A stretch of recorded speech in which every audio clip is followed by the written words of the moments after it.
નમસ્કાર, હું તમારો મિત્ર મહિપતસિંહ ચૌહાણ। ચૂંટણીનો મસ્ત મજાનો માહોલ આવ્યો છે। 5 વર્ષથી જે છુપાયેલા, સંતાયેલા, ખોવાયેલા, ક્યાંય ના દેખાતા નેતાઓ આજે તમારી સામે આવી રહ્યા છે। પણ નેતાઓને આજે યાદ કરાવો।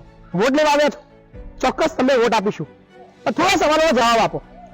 આજે તમારી પાસે ભરપૂર સમય છે। અમારી પાસે આજે તમારી પાસે એટલા બધા લોકો તમારી સાથે આવીને અમને મળવા માટે આવી રહ્યા છે, અમને પગે લાગી રહ્યા છે, અમને કહી રહ્યા છે કે કામ હોય તો કહેજો, અમે તમારા નેતા છીએ, આ છે તે છે, યાદ કરાવવું પડે છે। પણ તમારે શા માટે યાદ કરાવવું પડે છે કે અમે તમારા નેતા છીએ? 5 વર્ષ ક્યાં હતા ભાઈ? 5 વર્ષ હું અત્યારે વધારે દૂરની વાત નહીં કરું, ગુજરાતની વાત નહીં કરું, ભારતની વાત કરું, હું ફક્ત ગુજરાતની અંદર આવેલા 2 જિલ્લાની વાત કરીશ જ્યાં હું રહું છું। વાત કરીશ ખેડા અને આણંદની। આ ખેડા અને આણંદના તમામ એ નેતાઓને હું વાત કરીશ ક્યાં હતા ભાઈ? આજે તમારી પાસે ભરપૂર સભા કરવાનો સમય છે। તમે દરેક જિલ્લા પંચાયતની સુગંધની અંદર આગેવાનોને ભેગા કરીને મળી રહ્યા છો, વાત કરી રહ્યા છો, વોટ આપજો, વોટ આપજો। શા માટે તમને વોટ આપે ભાઈ? 5 વર્ષ ક્યાં હતા? 5 વર્ષ આજ પ્રજા તમને શોધતી હતી। નેતાજી ક્યાં છો? તમે ક્યાં હતા? કોઈને ખબર છે? નથી। તમે મસ્ત હતા, તમે બિઝી હતા તમારા મળતિયાઓના અંગત લોકોના કામ કરવામાં, તમે બિઝી હતા પોતાની જે રિબિન છાપની જે તમારી જે સિસ્ટમ છે એની અંદર વ્યસ્ત હતા। લોકોના પ્રશ્ન માટે ક્યારે તમે બહાર નથી આવ્યા। લોકો તમને શોધતા હતા। નેતાજી ખેડા અને આણંદના આ યુવાનો તમને શોધતા હતા, જે પ્રાઇવેટ કંપનીઓની અંદર 200-250 રૂપિયાની અંદર નોકરી કરતા હતા, એ મિનિમમ હક માટે તમને શોધતા હતા। નેતાજી તમે ક્યારે ક્યાં હતા? બહાર નીકળ્યા છો? ક્યારે સભા કરી છે? નથી કરી।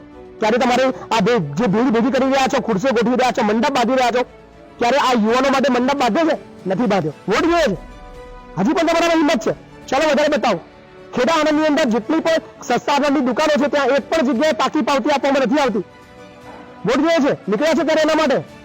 એનાથી વિશેષ પૂરતું અનાજ આપવામાં નથી આવતું। 30 કિલો આપવાનું હોય ત્યાં 10 કિલો 12 કિલો આપીને ઉલ્લુ બનાવીને રાજનીતિ ચાલી રહી છે।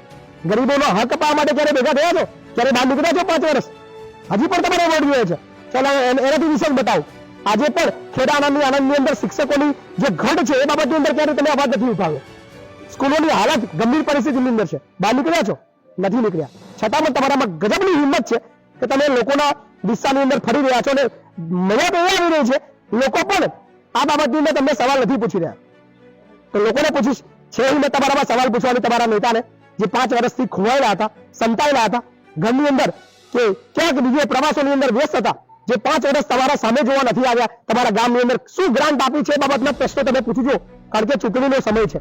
આજે આ 1 મહિનો તમારા પગે પડશે, તમને વારંવાર ફોન કરશે, તમને મેસેજ કરશે, તમારા ઘરે લોકોને મોકલશે, પણ પછી 5 વર્ષ તમારે એમને શોધવાનો છે તો પણ મળવા નથી। પણ હા, ચોક્કસ તમે મળવાના છો। નેતાજી તમારા ઘરે આવશે, તમે એને રાહ જોશો, તમે એને આરતી ઉતારશો, હાર પહેરાવશો, તમે મળશો, પણ તમારો નેતા તમને આવનારા 5 વર્ષ નહીં મળે। તો સમય છે આ નેતાઓને ઓળખવાનો, અને આ જેટલા બી આ નેતાઓ છે એમને કહીશ, 5 વર્ષ ક્યાં હતા ભાઈ? ચૂંટણી આવી એટલે બહાર નીકળી ગયા। 5 વર્ષ પ્રજાના કામ કર્યા હોત ને તો તમારે વોટ માંગવાની, ભીખ માંગવાની જરૂર ના પડે। લોકો તમારો પ્રચાર કરતા હોત, લોકો તમારા વોટ તમને મળે એના માટે લોકો કામ કરતા હોત।